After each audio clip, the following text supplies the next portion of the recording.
एक बात याद रखना,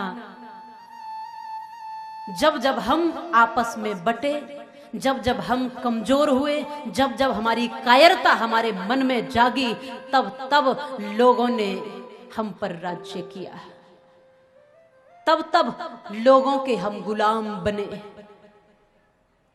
चाहे वो हमारी तमाम रूढ़िवादिता वाली सोच ही क्यों न हो, स्वर्ग मिलेगा इसी वास्ते हरदम हमने दान किया। किस लिए करते हैं दान? स्वर्ग में जाएंगे।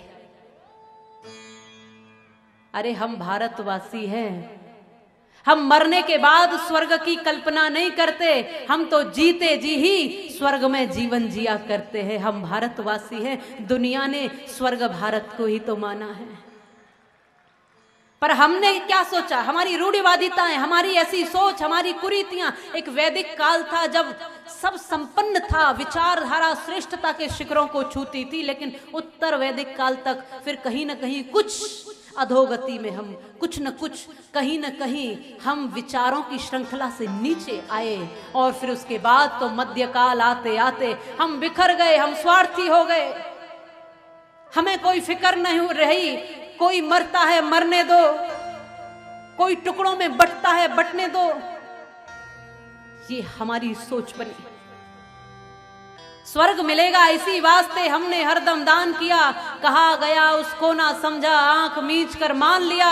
और मंदिर ऊंचे बनवा करके स्वर्ण कलश चढ़वाए थे, फर्शों में भी माणिक हीरे मोती पन्ने जड़वाए थे। और आंख मूंद कर सोचा हमने पाप हमारे छूट गए, और आंख खुली तो देखा उनको चंद विधर्मी लूट गए।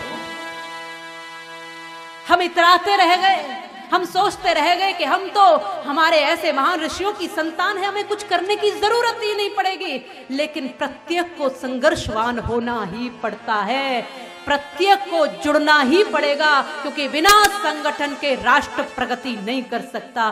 बिना जुड़कर कार्य किए हुए तुम अधूरे ही हो।